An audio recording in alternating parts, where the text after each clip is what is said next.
The scratching started at 4:12 p.m. Margaret Holloway noticed the time because she'd been staring at the kitchen clock for 27 minutes. She was 76 years old. For 4 months, the house had been silent, so when the sound began, her body reacted before her mind did. Scritch, scritch, pause, scritch, scritch. Same spacing, same pressure, practiced. She knew wind. She'd lived in this house for 42 years. This wasn't weather.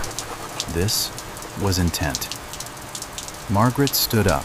Her knees cracked. She walked down the hallway, slippers whispering against the hard wood. The living room still smelled faintly of leather, Harold's chair. She hadn't moved it. Every time she thought about it, she didn't. At the front door, the scratching stopped. She waited. 5 seconds. 10. Then it started again. Not on the door itself, on the frame. Right at the hinge line. Precise. Targeted. Outside, the storm was peaking. Wind screaming. Rain hitting the siding like gravel. The street lights had come on early. Storm dark, not night dark. Margaret unlocked the deadbolt and cracked the door. The world outside was gray water. A garbage can rolled past like it had lost its destination. And on the doormat, perfectly still, sat a dog. He wasn't looking at her. He was staring at the crack in the door, nose inches from the wood. Golden retriever mix, coat dark with mud and road grime. His body shook hard enough to rattle his teeth, but he made no sound. "Go home," Margaret said. The dog didn't blink. He shifted his weight. That's when she saw his left front paw, held off the ground, curled inward, exhausted, drained. But his eyes were wide open, alert, working. He lifted his good paw and scratched the frame again. Scritch, scritch. Not asking, notifying. And something about that certainty frightened her more than the storm. Margaret undid the chain. The dog walked in without hesitation. He didn't shake, didn't look back. His nails clicked against the hard wood in a slow, deliberate rhythm as he passed the kitchen, past the coat rack, and went straight to the burgundy leather recliner, Harold's chair. He sniffed the base once, then hauled himself up, positioning his body upright, back against the cushion, injured leg angled carefully. He turned his head toward the front window, and he stared at the street. Like that was the assignment. The next morning, Margaret came downstairs at 6 a.m. The dog was exactly where she had left him. His eyes were open. He was watching the street. "You have to go," Margaret said. She opened the front door. The dog turned his head slowly. He looked at the open door, then back at the window. He didn't move. Margaret reached for his scruff to pull him down. A low vibration moved through his chest. Not a snarl, a warning hum. "Don't interrupt this." "Fine," Margaret whispered. At 7 a.m., the dog jumped down. He walked to the back door. He scratched once. Margaret let him out. He relieved himself in the corner of the garden in 90 seconds and was back at the door. At 7:05 a.m., he was back in the chair, eyes on the window. At 5 p.m., he got down. He paced the length of the hallway, front door to kitchen, back to front door, for 10 minutes exactly. Then he returned to the chair. It was a loop. Margaret fed him leftover chicken. He ate it standing up, eyes darting to the hallway. If she touched his head, he tolerated it, but he didn't lean in. He just stared past her. She called him Winston. Something stiff, something professional. On the fourth day, Margaret took him to the vet. She had to loop a belt around his neck to drag him to the car. He fought her, planting his feet, looking back at the house with genuine panic. He wasn't afraid of the car. He was afraid of leaving his post. Dr. Sarah Chen ran the scanner. "No chip," she said. She lifted Winston's bad leg.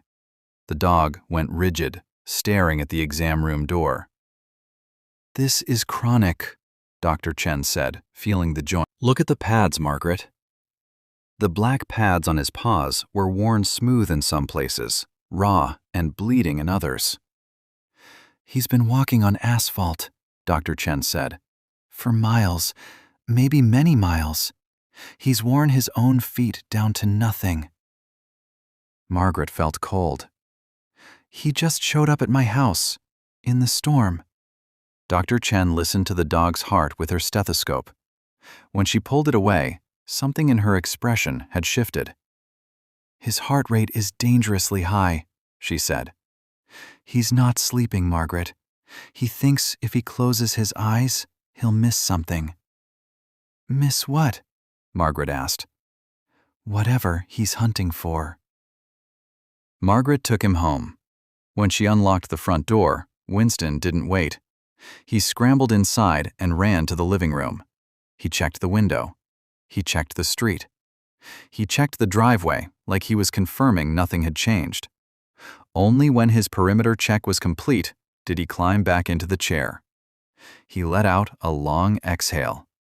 He was back on the clock. Weeks passed. The house now had a rhythm. 7 a.m. out. 7:05 a.m. window. 5 p.m. pacing. 5:15 p.m. window. Every day. Same. Margaret found herself caught in the gravity of it. She stopped eating in the kitchen. She moved to the living room, sitting on the sofa with a cup of tea, Harold's brand, Darjeeling, and she watched the dog watch the window.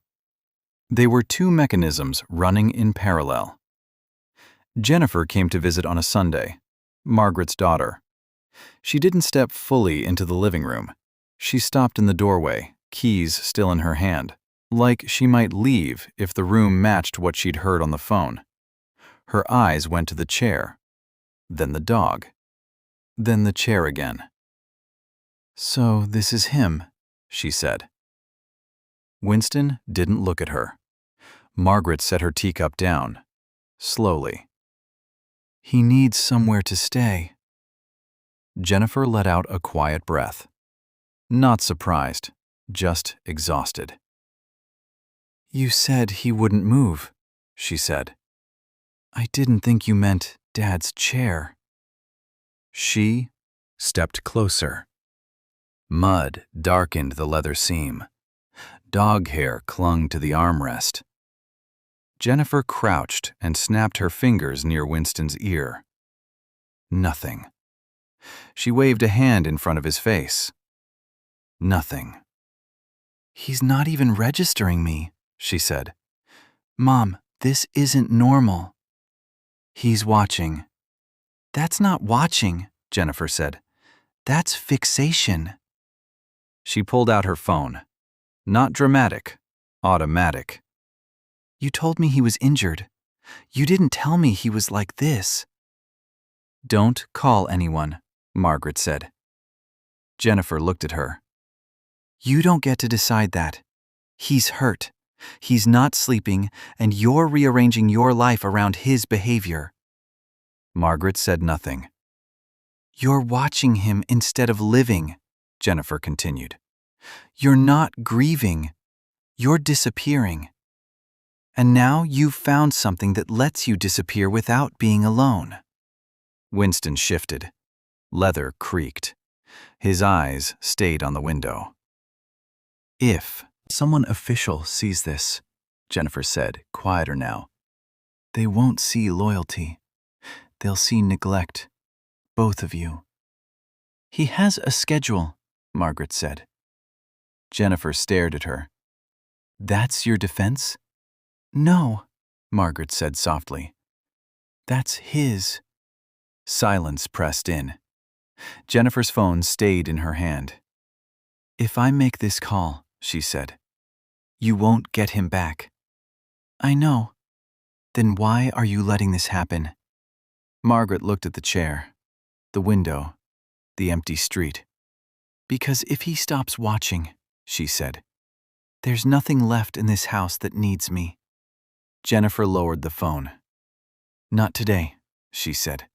"But this ends if he gets worse. Or if you do." "That's fair," Margaret said. Jennifer moved to the door. She paused. "This isn't what healing looks like," she said. Margaret didn't answer. The door closed. Winston never turned his head. Margaret sat back down. The watch continued. By the 6th week, the deterioration of Winston became impossible to ignore. He was losing weight. Margaret could see his ribs when he climbed into the chair. His coat had begun to look dull again. The tremor in his bad leg had worsened. Sometimes when he came down from the chair, he nearly stumbled. But still, he kept his schedule. Still, he watched. Margaret bought expensive cuts of meat from the butcher. She cooked it. He ate it standing up, his eyes darting to the hallway, his attention never fully committed to the food. One afternoon, she held his head between her hands. She wanted to find something other than vigilance there. But all she found was function, only the job. "What are you looking for?" she asked. He didn't answer. He just stared past her toward the window. It happened on a Tuesday in November, 3:07 p.m. The sky was low and gray. A car slowed down outside. Margaret recognized it immediately as different, not the usual traffic. This one was deliberate, looking for something. It was a silver sedan, older, rusted around the wheel wells.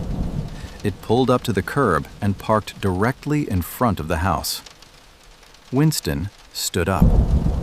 He went absolutely still. The hair along his spine rose. He pressed his nose against the glass, hard, flattening the black leather of his nose against the cold pane. A sound tore out of him. Not a bark, a high, thin scream. Pure recognition. Margaret stood up. "Winston?" The dog threw himself at the front door. Thud. He clawed at the wood. Scritch, scritch, scritch. Wild. Chaos. Margaret's hands were shaking. She crossed the room. She unlocked the door. She barely got the latch turned before he forced his way out. He didn't run to the street.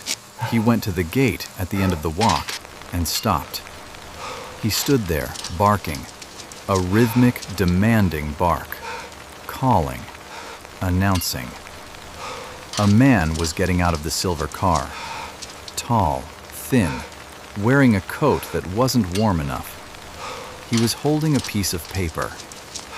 He looked up at the barking, and his body went rigid. "Buddy?" The man dropped the paper. He walked up the driveway, stepping over wet leaves. He moved like someone walking toward a ghost.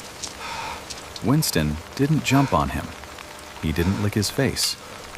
He simply walked to the man, leaned his entire heavy weight against his legs, and stopped vibrating. The man fell to his knees. He buried his face in the dog's neck. He didn't cry. He just breathed. Harsh, gasping breaths.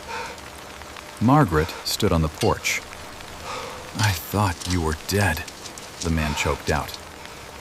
"I thought I killed you." Margaret walked down the steps. "He's been here," she said, "for 2 months." The man looked up. His face was ravaged. 2 months? He showed up in a storm. He walked in and took the chair. They went inside. The man, Tom, sat on the sofa. Winston returned to the recliner. He climbed up. He checked the window. Then, for the first time in 60 days, he laid his head down on his paws and closed his eyes. "He belonged to my father," Tom said, staring at the sleeping dog. "Richard." Margaret said nothing. "Dad had Alzheimer's," Tom continued. "The paranoia, the aggression. The last year, he wouldn't let anyone near him, except Buddy." Tom looked at the burgundy chair. Dad had a chair exactly like this one. He would sit in it from the moment he woke up until the moment he went to bed. And he made Buddy sit with him. He trained him. "Watch the perimeter, Buddy. Watch the road. Someone's going to try to steal the car. You have to watch." 12 hours a day, sometimes 14. Margaret felt something shift inside her. "He watches the window all day. He paces at 5. "Shift change," Tom said. That was when the nurse came. Buddy would pace because he knew something was about to happen. He'd been programmed to expect a breach. "He thinks he's working," Margaret whispered. "Yeah, he does." They sat in silence. "Dad died in September," Tom said.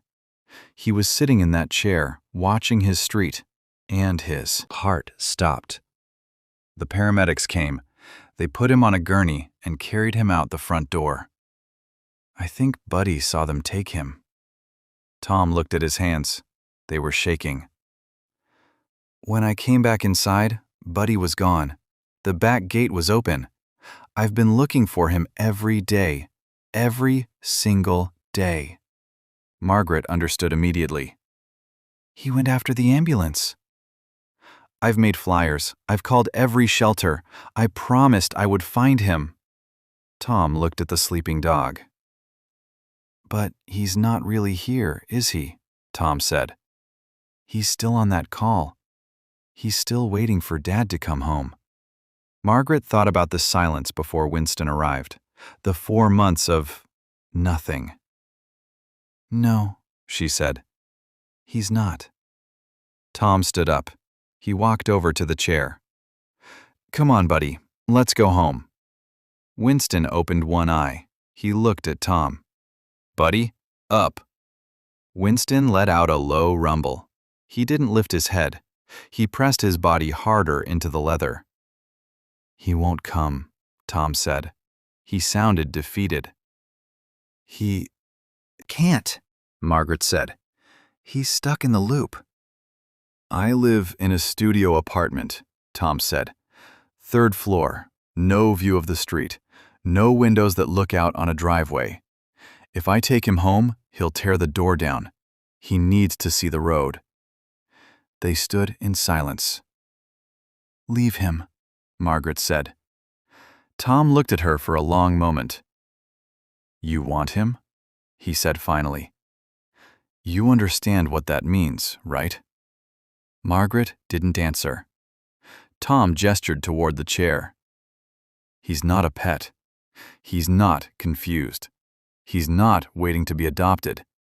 He's running a program that never shut down." His voice tightened. "If that loop breaks, if he finally understands that the man he's waiting for isn't coming back, I don't know what happens to him. I've seen what happens to people when that realization hits. Dogs aren't better at it." Margaret folded her hands in her lap.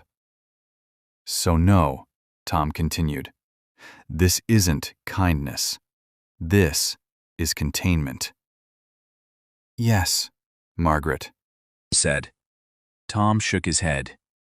"You don't know what you're agreeing to." "I do," she said. "I just don't have a better alternative."